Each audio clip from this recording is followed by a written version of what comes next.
lição da arquitetura do meu sogro é descobrir a geometria. Pronto, geometria e exuberante. E acho que é preencher o espaço.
Temos uma série de coisas para te mostrar. Ok. Então vamos começar a abrir o baú. O baú, vá, abre lá o baú. Então o que é que tens aqui? Aqui tens uma medalha que é exatamente o primeiro prémio da Arcásia que ele recebeu pelo projeto do Fatchiquei. Nós preparámos este concurso e foi horrível porque fizemos uma apresentação e ele achou que éramos bastante incompetentes e que não era nada daquilo. Tu e a Filomena. Mas ganhou. Sim. Isto aqui foi pelo ano de 1998 que ele foi ao Sampaio receber, entre outros arquitetos, uma ordem. Isto é onde tu trabalhavas e trabalhas, só que está irreconhecível. É um dos projetos emblemáticos do teu pai. Que é a TDM, onde o pai do João esteve e era o cliente, Quem encomendou o projeto? Eu sei. precisamente. O teu pai na altura era... Era o administrador da TDM. Olha, encontrei uma fotografia de onde foi o ateliê dele, em São Lázaro. Começou por ser na rua do Voloncai. Ainda existe essa casa? Existe, depois foi vendida, está lá um advogado, se não me engano. Tu conheces? Conheço. É uma casa que foi... Aliás, eram dois prédiozinhos pequeninos que o Manel tinha comprado. Mas, na altura, só havia capital para construir uma das casas. E, portanto, o projeto, apesar de ter sido feito para as duas casas, o ateliê funcionou sempre numa. E pronto, e depois, enfim, trabalhámos sempre em meia casa, digamos assim. Tinha imensos níveis, era muito engraçado. Era isso, é porque tinha 2 níveis originais e depois no fim tinha quantos? 4? Era, quatro. Era.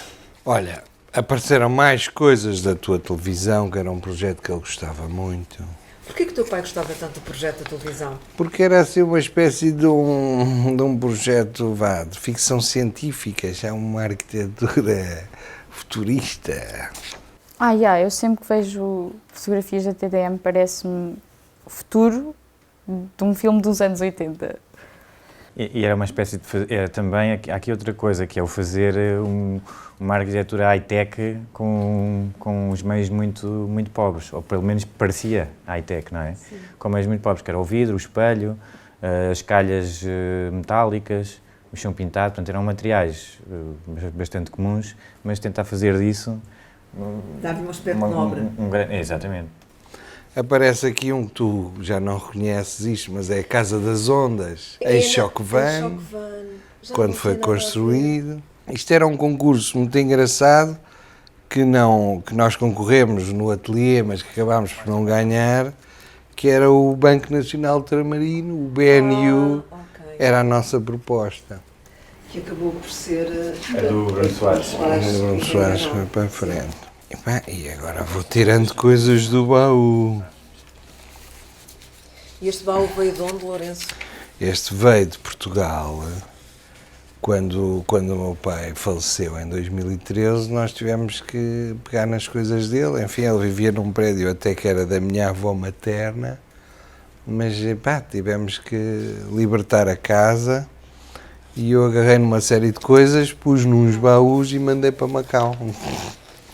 Que se calhar de onde vieram inicialmente. Depois vai-se buscar fotografias de vários concursos onde nós estivemos envolvidos. Esta era uma universidade. Aqui em Macau também? Não, por acaso essa já era em Portugal. Eram as universidades, fizemos uma série.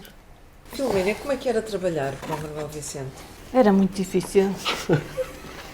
Muito difícil. Eu conheço histórias. Existe, pronto, uma coisa que é mais, assim, uma piada, assim, de família, que é que a minha mãe e o meu pai, eles, depois de tirarem o curso, quando vieram cá para Macau, estavam a trabalhar para o meu avô. E eles dizem que trabalharam durante um ano as horas de 2 anos. E meio. Porque não dormiam, ficavam no ateliê, faziam noitadas, toda a hora.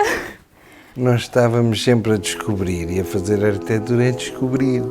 Então íamos encontrando várias vezes ao dia, se calhar, provas de que Deus existia, porque aquilo estava maravilhoso e estava tudo na malha, era tudo racional. E então nós também estávamos muito entusiasmados em... Não eram obrigados a lá ficar, mas era uma exigência e era um trabalho tão...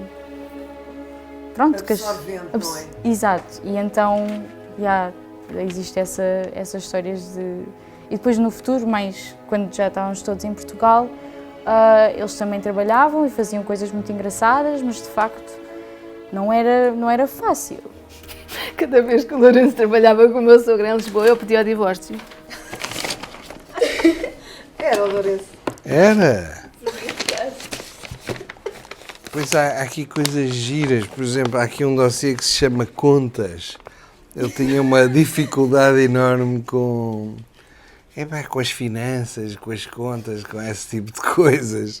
E arranjava dossiês para guardar esses pesadelos. E tu, João, como é que foi trabalhar com o Manuel Vicente? Eu trabalhei com o Manuel Vicente em várias fases da minha vida. Eu comecei a trabalhar com o Manuel Vicente, andava no liceu. Porque já conhecia o Manel, e o Manel frequentava a casa dos meus pais, e os meus pais frequentavam a casa do Manel, e eu era amigo do Lourenço. E depois um dia fui lá bater-lhe à porta e ele disse que trabalho não falta e não recusa ninguém. E então comecei a trabalhar, pronto, não sabia nada de nada, e comecei a trabalhar na câmara escura a fazer, eles tinham o ateliê tinha uma máquina muito grande que era um Repromaster, que era uma coisa onde se faziam as legendas, e nós tirávamos fotografias e depois tinha todo um processo complicado de impressão. E eu aprendi a mexer naquilo e de repente era a única pessoa que mexia nessa máquina. Pronto, e depois, aos poucos e poucos, passei para o desenho. E era assim, passava-se para o desenho, a fazer grisês, a fazer as texturas do botão, não era propriamente a desenhar as linhas ainda, mas era a preencher o desenho. E só depois é que se passava para o desenho, e normalmente os arquitetos nem passavam para o desenho, nessa altura não era arquiteto. E depois tive várias, pronto, e depois entrei em arquitetura, talvez muito derivado desta experiência e das vivências com a família Vicente. O Lourenço nessa altura já tinha entrado na Escola de Belas Artes e de vez em quando vinha a Macau, e uma das vezes que veio a Macau, eu estava lá no ateliê e, portanto, o fascínio de estar a trabalhar e de repente também estava lá o Lourenço, foi muito bom. Lourenço, tu porquê que foste para a arquitetura? Já tinhas dito que ias perguntar isso. Eu sempre quis ser tudo menos arquiteto, mas finalmente era aquilo que eu tinha jeito e acabei por ir. Temos a mesma razão Yeah. para a arquitetura. Nunca lá. Nunca me disse. Encontramos as Torres da Barra. As Torres da Barra. Vistes? Estão aqui. E curioso. Havia uma torre inicial, filha das Torres da Barra, de 60 Os funcionários dos Correios. ao pé do Hotel Era Lisboa, ao que lado já do foi Hotel Lisboa. abaixo. Sim. Mas pronto, as Torres da Barra ainda lá estão. Não estão? Então, São os E três. depois vocês acabaram por se formar uma família de arquitetos. Pois foi, eu casei com uma arquiteta também e agora tenho uma filha arquiteta. Como é que vocês funcionam no meio de tanta arquitetura? Nós pessoalmente trabalhamos muito bem porque somos opostos. Amém. E então funciona lindamente. Mas o que é isso da arquitetura? Pois, diz-me. Queres ver o que é que a gente se perdia noites a fazer com ele? Pronto, isto são projetos feitos, fotografados, os Life Achievements, toda a gente o conhece. Eram São quantas? Não, são esquiços. era um bocado a invenção. Aqui um mapa antigo de Macau, no meio do Pearl River Delta. Estes riscos normalmente eram feitos todos juntos numa mesa e depois havia correções que eram feitas com aquele líquido de emendar, Aquela tinta branca? que nós chamamos líquido de arquiteto, mas que até era muito usado Corretor, hoje em dia. no corretor. Olha, isto é HK. O projeto do HK, HK foi um projeto muito importante no ateliê. Eu já não sou desse tempo. Aliás, quando eu cheguei em 89, falava-se muito do projeto que tinha sido um concurso. Salvo erro, terá sido em 86, 87, 88, por aí. E que foi um projeto pioneiro porque foi pela primeira vez o Manel utilizou o computador. para isto fazer era os a projetos. inspiração do HK, não é? Exatamente. A estrela com todas as direções que faz uma malha, onde depois a arquitetura se vai descobrindo. Esse projeto não foi para a frente, hoje está lá a Fundação HK, a mesquita está no mesmo sítio, mas o projeto já não é do meu pai. Mas há muita coisa inspirada Mas ainda- no projeto do seu pai. Ainda andaram com o príncipe e nestas coisas de ir a Paris, mostrar o trabalho, rever, não rever, pai, durante uns 4 anos. E era um bocadinho tudo à volta disto, dos lagos, da água e da malha. Muitos dos trabalhos do meu avô eram uma geometria exuberante, porque existem esta um bocado de obsessão com as formas simples como os quadrados e os triângulos a aparecerem em todo o lado.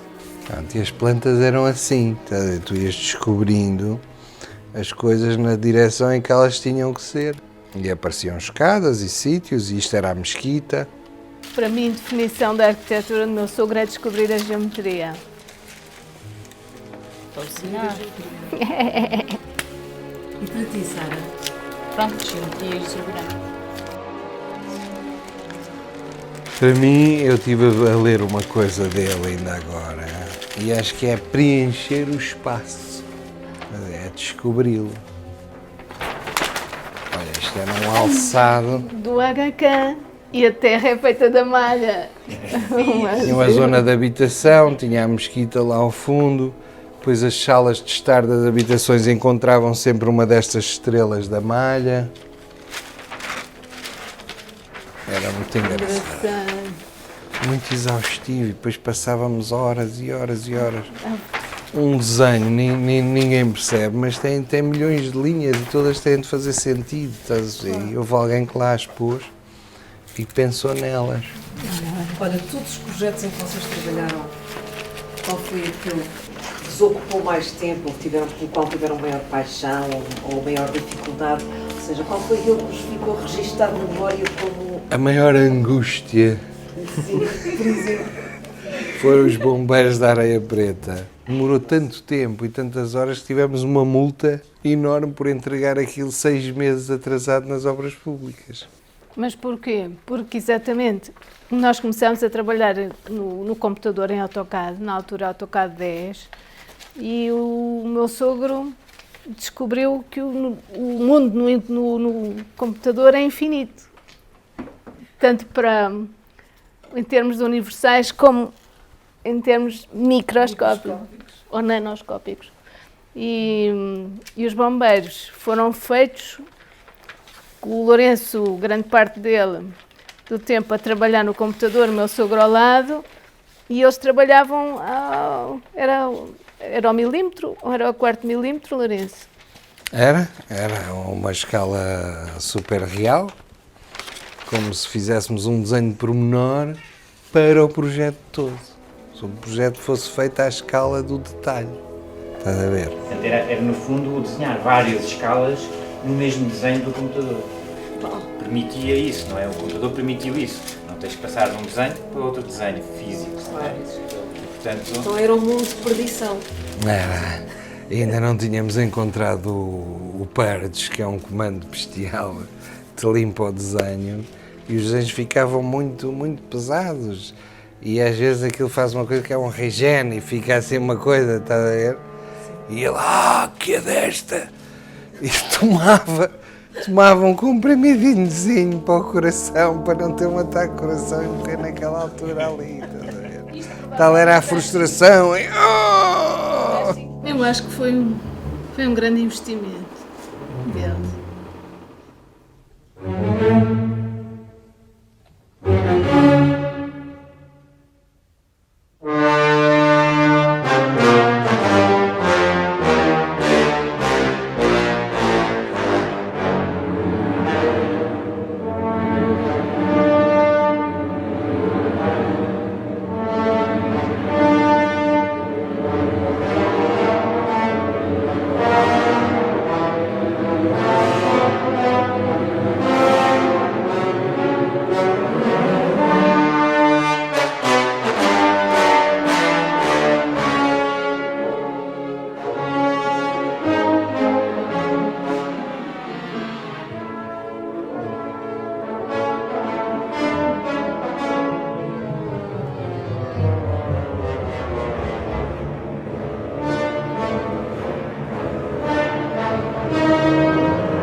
tantos carros vermelhos. Uma emoção.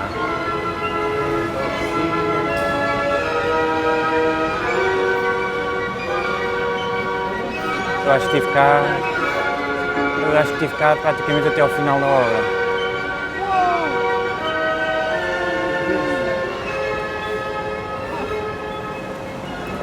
Filomena, Então, é a primeira vez que cá vem Depois do botão. Depois do botão estar acabado, é a primeira vez que cá vem.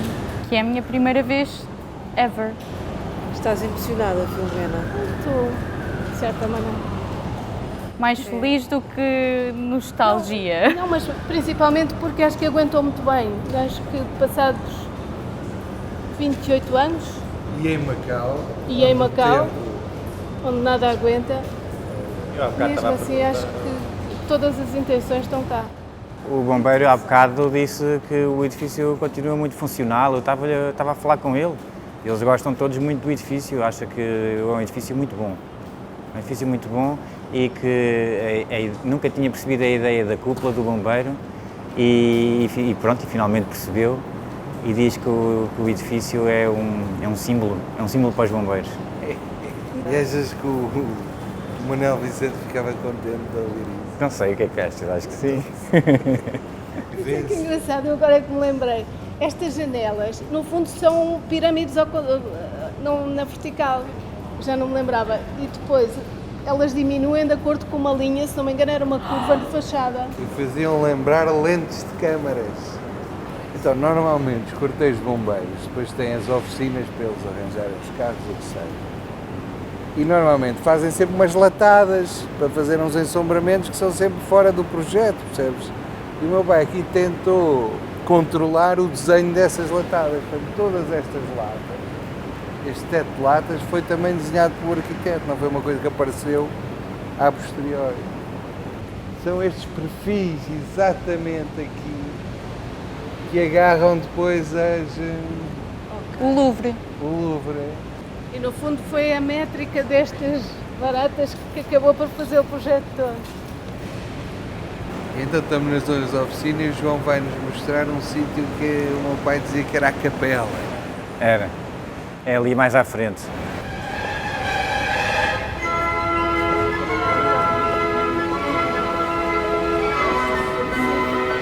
Olha um carro do museu. Isto uma vez, nós viemos à obra e o Manel Vicente acompanhou-nos e, claro, isto era tudo em toscos. Este no fundo, isto é um pequeno armazém que faz parte das oficinas. E quando chegámos aqui, o Manel ficou muito surpreendido, olhou para cima, ficou calado e depois disse: olha que bonito, que isto podia ser uma capela. E portanto, nós ficámos de facto a admirar este espaço, porque a luz vem de cima e ilumina o teto. Isto é o canto do edifício e ao mesmo tempo, de facto, entra aqui uma luz misteriosa e bonita. Eu acho que foi por isso que ele disse que isto parecia uma capela. Geometria.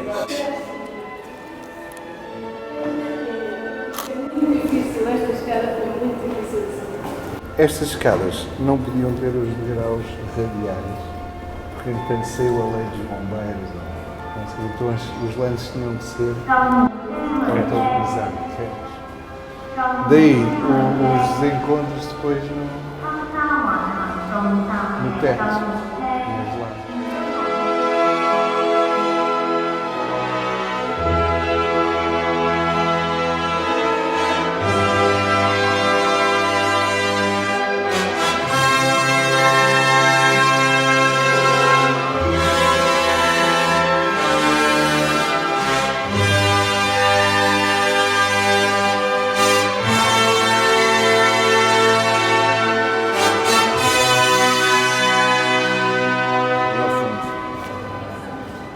E tu lembras-te de desenhaste esta janelinha?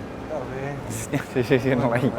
Convinha ir aqui, porque aqui é o coisa das varas dos bombeiros. Esta parte aqui é muito bonita porque é onde eles se lançam nas varas e escorregam. É atrás destas grelhas que existem essas varas. Existe um varão que vai para um nível, depois outro varão que vai para outro nível. E pronto, esta é a zona em que eles rapidamente correm para os carros de bombeiros, como o Manel Vicente escreveu na memória descritiva. Podem ser muitos a sair. Exatamente. Aí aqui vês tudo o que se passa lá embaixo. E depois deste lado e deste lado são as camaratas onde eles dormem. Depois lá em cima, ainda dentro da cúpula, é a cantina. Isto foi feito em fibra. Foi aqui a inovação, porque não se conseguia fazer este teto em gypsum board, gesso cartonado. Mas isto foi muito surpreendente quando apareceram as caixilharias, porque finalmente conseguiu-se ver o projeto como um todo, porque não havia grande unidade, não havia quer dizer, mesmo os espaços estavam completamente interligados. E a partir do momento que aparecem as caixilharias, redefiniu a geometria do projeto. E esse foi um momento muito forte. Nós ficámos muito empolgados, porque é o único material nobre neste projeto, são as caixilharias em alumínio. Tudo o resto são materiais correntes. É a pastilha, é o botão à vista, é o botão afagado, são azulejos comuns de casa de banho. Não há uma pedra, não há um metal, nada. Portanto, as caixilharias é que enobreceram, de facto, este projeto muitíssimo. Quando apareceram as caixilharias com este vermelho reluzente, de repente, isso foi uma alegria muito grande de todos nós. Foi uma espécie de, ei, finalmente, as caixilharias! E têm cor e são das melhores do mundo, a marca Tecnal é das melhores do mundo. Portanto, conseguiu-se pôr aqui as caixilharias que ainda hoje, passados 20 anos, estão impecáveis. Em Macau, e fomos buscar um tipo muito engraçado de Hong Kong que eles foi buscar à Tailândia, onde os franceses forneciam. E a partir daí usou-se muito mais em Macau. Mas foi a primeira vez, de facto, que se usou Tecnal em Macau. Há uma curiosidade que, ao longo deste corredor, e pela lógica da geometria a 45 graus, surge aqui estes rodapés que simulam um pouco a ideia do fogo a subir, das chamas. E pronto, é uma curiosidade, mas que não queria deixar de realçar. O lambril em chamas, aqui nos bombeiros. Já te mostrei as escadas com a lágrima.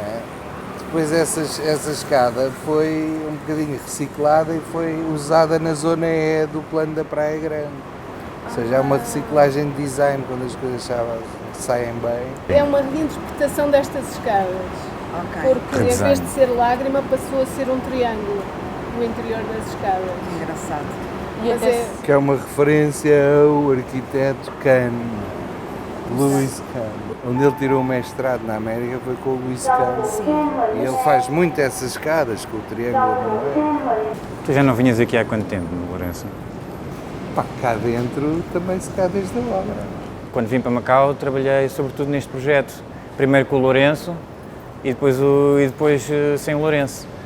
Foi o final da obra. Já vim mais para o final da obra. Foi a instalação das caixilharias, dos louvers, destes telhados, fase de acabamentos, mas foi muito sofrido. Houve uma altura que ficava doente só de vir para esta obra. Porque as reuniões eram muito pesadas. Nós tínhamos uma fiscalização que não nos ajudava nada, muito pelo contrário. Estava do lado do empreiteiro em vez de estar do lado do dono de obra. E eram reuniões muito complicadas. O Lourenço protegia-me muito, mas depois dele desaparecer, enfim, foi uma gestão complicada. Ficaste largado aos lobos. Uma vez chamámos o teu pai e disse: Manel, isto está a um ponto que não se consegue gerir. O Manel tem que ir à obra. E pronto, o Manel veio à obra um dia, juntou a fiscalização, o empreiteiro, toda a gente, e enfim, deu uma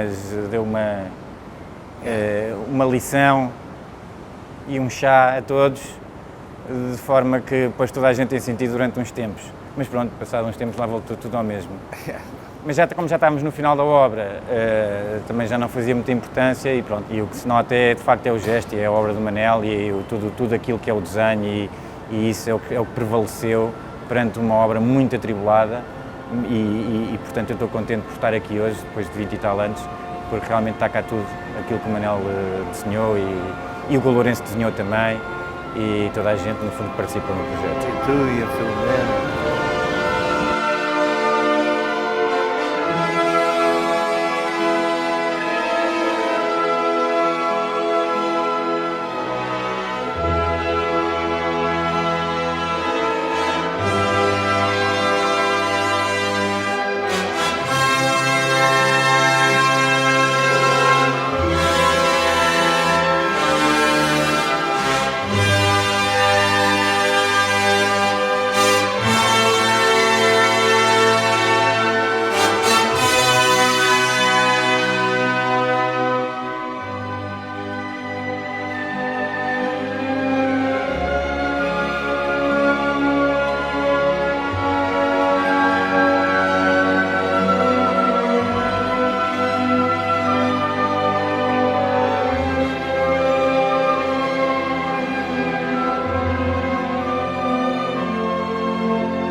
Olha, isto é a invenção de um alçado do World Trade Center. Que é um edifício. Está aqui. Então, o World Trade Center, isto é muito engraçado. Antes dele existir, já tu percebes como ele é. Hoje há os renders, não é? Mas na altura ainda não tínhamos muito. Isso é um esquiço. É um esquiço. Mas que já mostra o que ficou construído. Nem tem grandes divergências em relação ao projeto Pois, final. pois não. A ideia está lá toda. Tirando milhentas reuniões de obra, desenhos das piscinas de Doutorela. Pronto, isto é uma coisa que eu vou ter que catalogar. Posso ir a outro baú. Pode. Parte destes desenhos são da Marta Vengorovis. Tem a ser de quem? O arquiteto Manuel Vicente fez 50 anos, é da Marta Vengorovis, e havia várias salas Mas espera, fez 50 anos em Portugal. em Lisboa. Portugal. E o que é que vocês fizeram? Fizemos uma grande festa, nas quais havia uma sala pornográfica, entre outras, e havia para aí 500 pessoas, e foi muito engraçado. E o que é que essa sala pornográfica tinha? Tinha lingerie e as pessoas podiam ir lá e vestir-se, ou despir-se. E foste tu que fizeste o desenho para a sala? Nesse caso, sim. Foi uma grande produção. Foi ao pé da estação de Santa Apolónia, nos armazéns, e havia um DJ e um elevador que levava as pessoas para cima e para baixo. E tu ias vestido como, Lourenço? A Filomena tem uma fotografia. Mostra lá, Filomena. Tu ias vestido, como diz a tua filha, a Prince, não é? Parecia o Prince. É, Tu, o teu pai e a tua irmã Joana. exatamente, já não me lembro bem. Está aqui, Lourenço.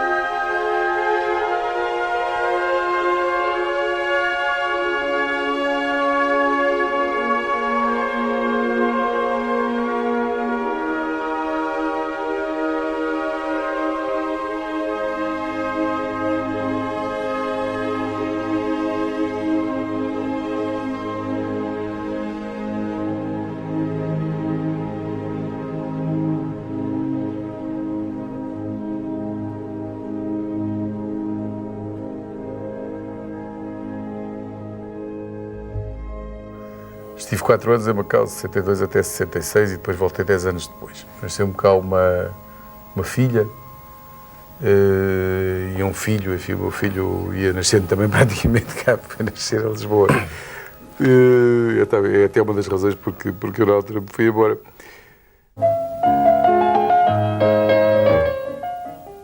Boa noite. Farol da Guia é um programa que a partir de hoje estará no ar todas as segundas-feiras durante os próximos 4 meses. Quando cheguei a Macau ainda era bastante novo, quer dizer, cheguei cá em 62, nasci em 34, tinha 27 anos, portanto na altura era casado, não tinha filhos ainda. Naquele português engraçado que cá na altura se falava muito no meio sobre Consegues exemplificar ainda das lojas chinesas, ainda me lembro de algumas, que havia uma papelaria onde a gente ia, que havia um homem muito expansivo e que dizia, e fazia-nos sempre muita festa quando a gente entrava, porque éramos arquitetos, comprávamos coisas lá. Ele dizia: "Aqui loja trimi, um bonito malato." E consegui, parecia para ali fora um discurso. Os 3 Bs, não é? Bom, bonito e barato. Acho que eram os 3 M's, não é? Bom, bonito e barato. E malato.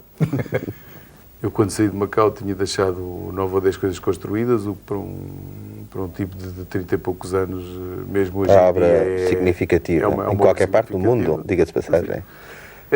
Tinha feito nas melhores das condições, era tudo encomenda pública, as relações com a estrutura da administração pública também eram muito mais simples, quer dizer, um arquiteto estava numa obra, praticamente era o dono da obra, percebes? Quer dizer, havia muito aquele despontar da tecnocracia no horizonte, que era dizer assim: não, o senhor é técnico, o senhor é que sabe.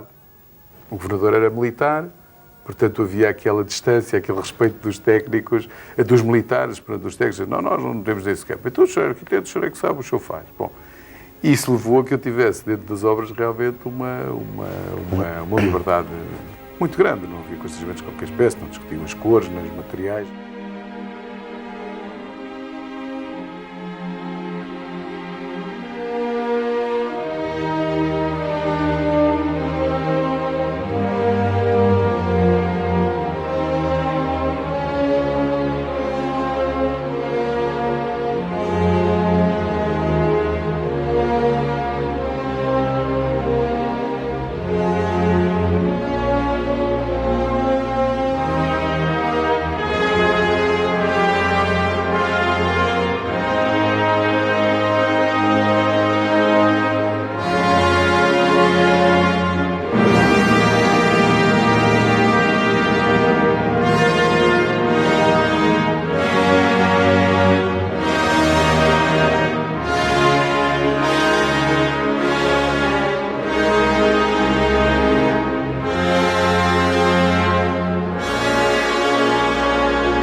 Então, agora vai haver uma leitura de excertos de texto do João e da Sara. Eu vou ler do livro da Raquel Ochoa, que é Manuel Vicente, A Desmontagem do Desconhecido. Eu, quando saiu este livro, o pai trouxe 3 cópias, todos de cor diferente. Eu disse, há alguma diferença? O pai disse, não, leva lá. E eu estava a ir para a China durante 5 dias.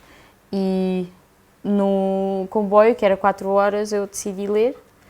E claro que a certa altura quase chorei, porque pronto, adoro o meu avô e tenho saudades dele. E há histórias engraçadíssimas dele. Vou ler um excerto que é quando ele vai para Macau, não sei se é a primeira ou a segunda vez, mas ele está a falar sobre a razão dele viajar o mundo e ir viver a sítios diferentes. Da história da minha vida não se encontra uma única imigração por razões concretas. Sempre emigrei porque, é? Então também vou. Por estas razões e também por outras, porventura inconfessáveis, eu vou indo pela aposta na vida imparavelmente renovada. O indivíduo deixa-se ir, deixa-se ir, deixa-se ir, e eu acho que quando se quer ir, vai-se mesmo. É sobre quando ele veio para cá, para Macau, e ele veio para Macau 2 vezes, total, mas sempre vinha visitar no fim da vida dele. E nós, mesmo um ano antes de ele falecer, viemos para cá. Por isso, e para mim a minha imigração para Macau foi um momento foi muito importante para mim e para a minha vida, ter vindo para Macau. Porque nós viemos em 2011, quando eu tinha 13 anos, visitar durante um mês. E eu fui turista completa. E pronto, íamos ver exatamente, prédios do Vicente, vamos ver. Íamos, e pronto, o pai levava-nos de carro, que alugou, e íamos ver os prédios dele. Não vimos tudo, claro, mas depois quando voltámos para viver, fomos viver primeiro para o Phai Chi Kei, que foi um nome que eu sempre ouvi por causa do projeto do meu avô. Infelizmente já não estava cá. Mas, sim, foi muito interessante que o primeiro sítio que eu vivi cá em Macau era um nome que eu conhecia, mesmo sendo chinês. E pronto, depois também havia o Mercado Vermelho, e mesmo ao lado há um prédio do meu avô que copia o Mercado Vermelho. Também há um prédio dos Correios. Eu também tive em artes perfumativas com a Casa de Portugal e ensaiávamos num prédio industrial que olha para os bombeiros na Areia Preta. Por isso, pronto, desde que eu cheguei em Macau, de facto tinha essa conexão não é bem? Ligação ao meu avô. E agora, pronto, vivemos nos pezinhos de água no Lago Namvan, que ele, num documentário que ele fez, quando veio cá a Macau, ele disse: quem me dera trabalhar aqui olhar para o lago e para a torre. Porque estes prédios onde nós vivemos, no projeto, portanto no plano, não tinham este passadiço de madeira. E então as colunas desciam e morriam na água, porque o meu sogro costumava dizer que eram os pezinhos na água, que eram os prédios com os pezinhos na água. Li um texto que é um trecho de uma memória descritiva dos bombeiros da Areia Preta, porque era prática corrente quem chegava ao ateliê nos idos anos 90 para trabalhar especificamente neste projeto, que foi o meu caso, que outra pessoa lhe disse: olha, a primeira coisa que tu tens que fazer é ler a memória descritiva dos bombeiros. E pronto, e a memória descritiva dos bombeiros é um texto do Manel sobre uma espécie de narrativa sequencial e espacial, antes de fazer, digamos assim, a obra, não é? Já estava o projeto feito, de como é que é a sequência dos espaços e o que é que uma pessoa encontra quando vira à direita, e depois tem as camaratas e depois tem as oficinas e depois... Portanto, é uma descrição dos espaços, mas em narrativa. Preciso dizer que lhe foi exigida uma memória descritiva pelas obras públicas. Normalmente num projeto de execução não há memória descritiva. E é preciso dizer também que ele andava apaixonado nessa altura. Maneiras que saiu-lhe com veia. Saiu poético. É um parágrafo que fala justamente do percurso do ponto de vista dos bombeiros, não é? Do bombeiro. O bombeiro o que é que faz? Quando entra no quartel de bombeiros, quando sai, o percurso é que ele faz e tal. Pronto.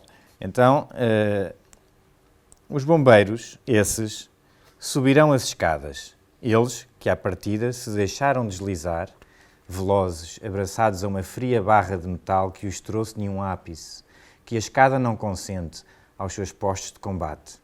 Aprumados, quais figuras de chumbo nas naves vermelhas que iriam rasgar profundamente a frágil ordem da cidade, com o fragor da sua determinação.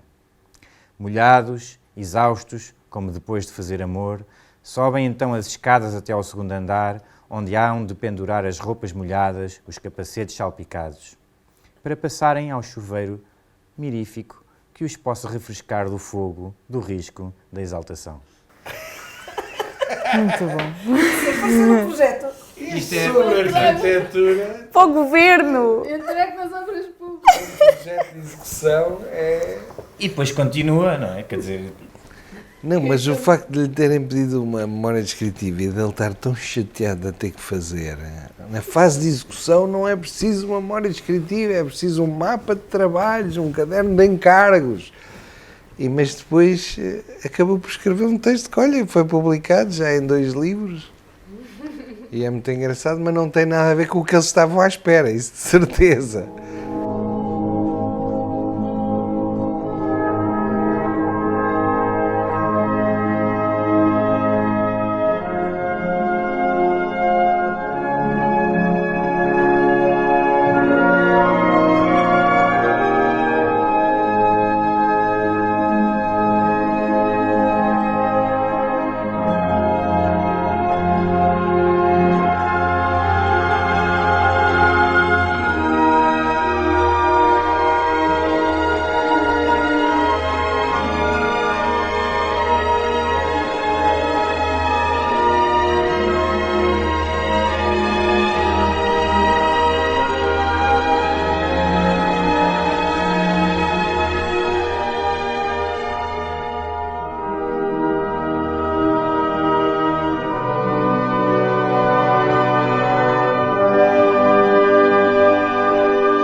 O meu pai, antes de morrer, no leito da morte, disse: sabe, gostava imenso que me fizesse um busto, um bocadinho como aquele que me fez quando era miúdo, e eu tinha-lhe dado este busto quando eu era pequenino, tinha pai 15 anos, não era assim tão pequeno, mas ele gostou, mas queria agora uma coisa a séria.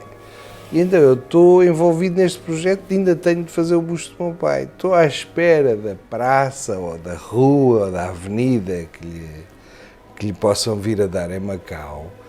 E evoluí nestas novas tecnologias do busto de barro para um busto em 3D, numa printer, e que já o fabriquei ainda maior, como se vê ali.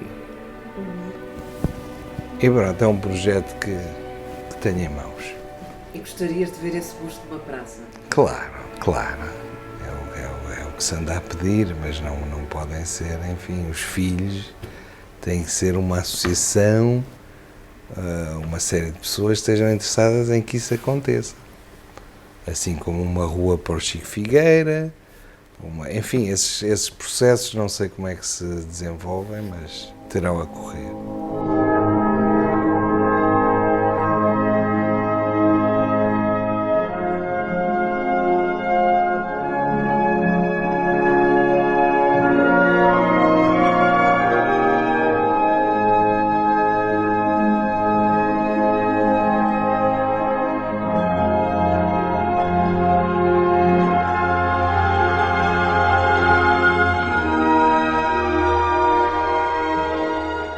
Digamos, a imagem da Praia Grande era uma imagem, enfim, já não teria exatamente o esplendor das pinturas do Chinnery e de outros, não é? Pois, Mas ainda era ainda era um sítio alto, quer dizer.